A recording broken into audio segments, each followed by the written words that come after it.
This is a skills return video about Foley catheter. So we're going to do the insertion and the removal. This is performed by Professor Nicole York and narrated by Professor Amber Nordyke.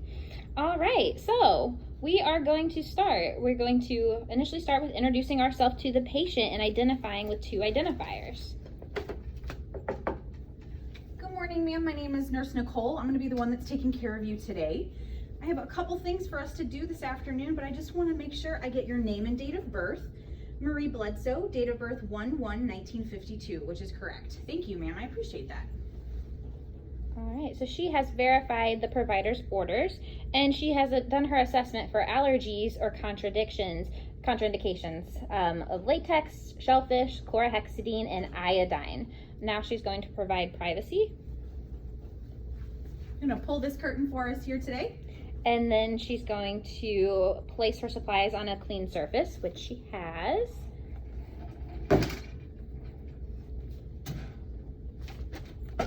With my wipes that I have let dry for the extended amount of time that is listed on the package. Perfect. And then perform hand hygiene.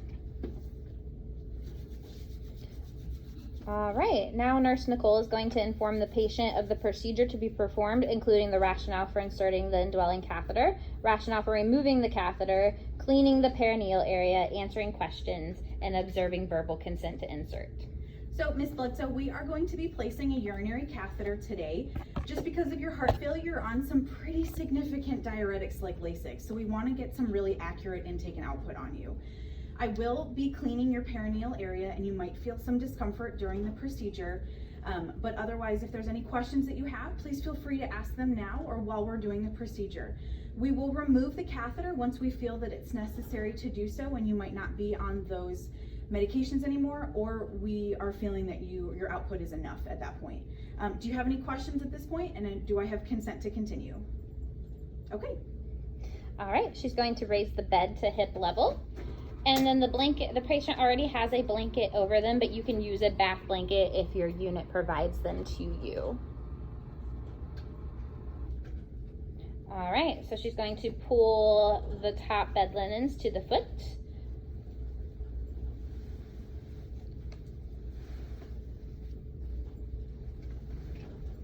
All right, and then she could also place a blanket and gown up towards the patient's abdomen. So we're just going to raise the gown for this demo.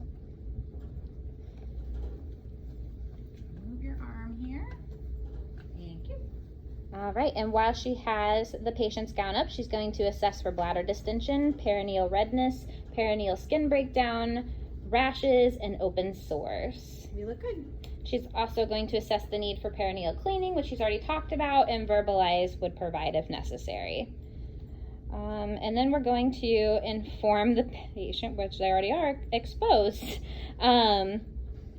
Position the patient in supine position with knees flexed and lower head of bed to tolerance. All right, Ms. Bledsoe, I'm just going to kind of frog leg you out just a little bit here to help us with some visualization during the procedure, and I'm going to put your head back just a little bit. All right, and then request the patient to move ankles up to the side, knees drop outward, which have already been done. And then she's going to perform hand hygiene and lower the side rails of the working side of the bed. At this time, our patient already has a waterproof pad beneath them, so we won't have to put one in, and we're going to now set up our Foley kit. So,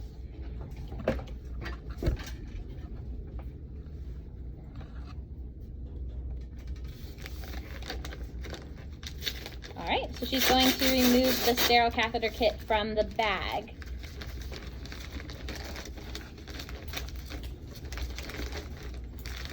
Place extra trash can.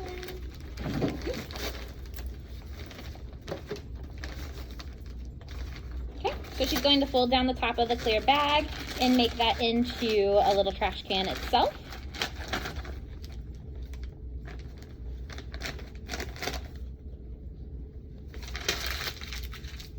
All right, and now she's going to open her kit using sterile technique. So she's going to open away from her and then side to side and then towards her, noticing how she does not let her arms reach over this kit. Oh, you gotta fold that one down. There you go. Oh, she has her own special way. All right. Okay, now she's going to remove the drape from the top of the kit and place that under the patient's legs.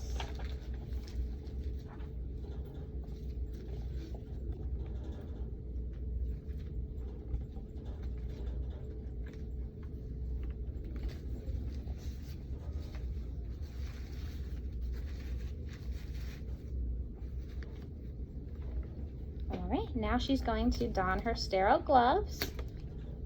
So noticing that the ones in the kit are not the best, FYI, so always bring extra ones with you that you like to use. Notice that nice sterile drop technique she used.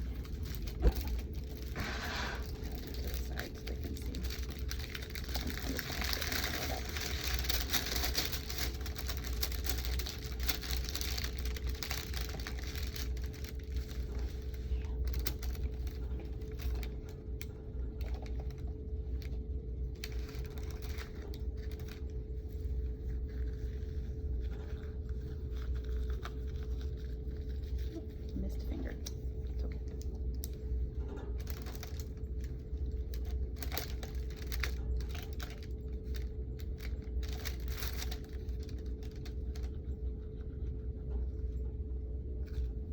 These are sticky. Yes. These have been in storage for a very long time. Yes.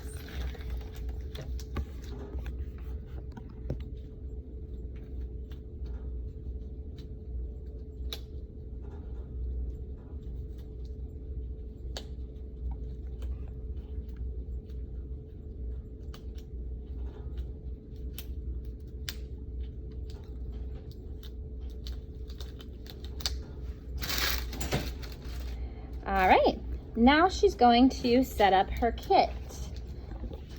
So at the top there is this diamond shaped flap that you can use, but we do not have to use it. It's not required, so go ahead and get it out of your way and throw it away. Perfect. All right, I'm just gonna zoom in so we can see you're doing your stuff. All right, so notice how she moves the tray over, maintaining her sterile field. She still has that 1-inch border, and she's going to set up her tray. So she's getting rid of the specimen cup because we're not getting any samples. She's going to take the antiseptic solution and spray it over the cotton balls, which we're just going to pretend here. She's going to place the lubricant inside the sterile tray itself.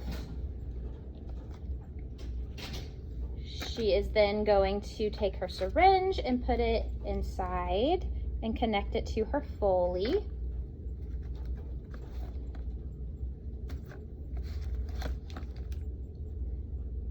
We do not test the balloon anymore, no matter how many old school nurses tell you we do not. Now go ahead, and she's going to take off the blue catheter cover. Notice how she's going to start to wrap this up in her fingers so it doesn't flop all over the place.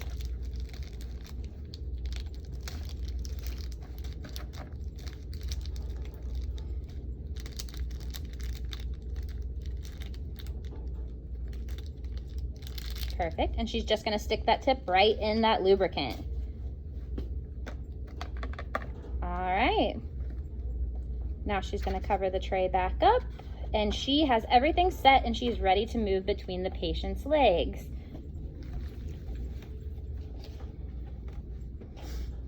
Okay. All right, so now we are going to inform the patient that they will feel us touch them and clean the perineal area. So with the non-dominant hand, we're going to spread the labia minora to expose urinary meatus. It maintains the exposure throughout until catheter has been inserted and urine is noted when catheter advanced.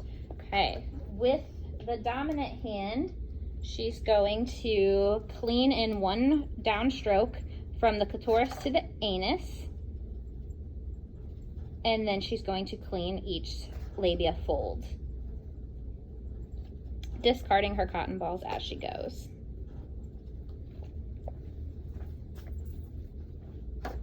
All right, now she's going to get rid of her top box. You can just set that wherever. And then she's going to hold the catheter 1 to 2 inches distal with a sterile hand. And we're going to lubricate this. Our special mannequin lubricant. All right, and then she's going to inform the patient that they feel some pressure, and then insert the catheter into the urethra while requesting the patient to bear down. All right, Ms. Bledsoe, you're going to feel some pressure as I insert the urinary catheter, but please go ahead and bear down for me. Okay, so she's going to advance all the way until she sees a flash of urine. There's a flash of urine. Okay, and then with women, we need to insert additional 1 to 2 inches before we fill the balloon. Okay, so then we release the labia and hold onto the catheter with the non-dominant hand, and then inflate the balloon with the syringe. Okay, and then gently pull the catheter to ensure proper position. Keeping in mind you want to take this syringe off at this point because they are autofill, and that will backfill back up and deflate your balloon. All right, so she's pulled back on the catheter to make sure that the balloon is where it needs to be, that we don't have extra catheter inside the bladder. All right, and then she would have removed her sterile gloves, and at this point, which is silly because it doesn't have you do this stuff yet. Okay, so removes her sterile gloves, performs hand hygiene, fixes the rail, and then she's gonna don normal clean gloves. Hand hygiene. Gloves.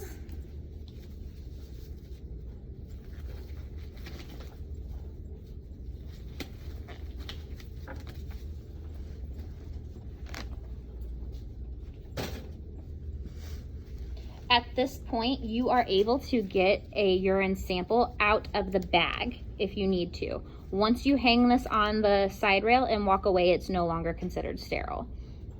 And you have to get it out of the port.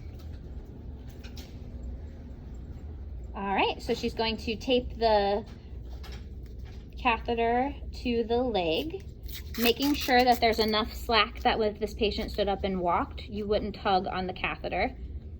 And making sure that that hub never, where we're gonna get samples from, never is taped down into the leg. That'll cause pressure ulcers. All right, and then she already attached the bag to a lower level part of the bed that is secure, that's under the patient's bladder, making sure there's no kinks and dependent loops in her tubing. She's gonna remove the drape and discard it into the trash. Verbalize with clean and dry perineal area thoroughly. It's going to remove the bath blanket if you have one on and discards an appropriate receptacle. Adjust the patient's gown, no longer needs to be exposed. All right, make sure that she covers the patient up and does all of her safety checks before she leaves the room.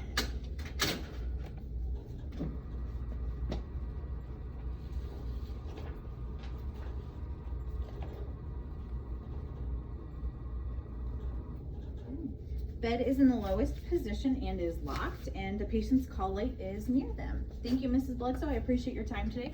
I'm going to perform hand hygiene. If there's anything else you need from me, please let me know.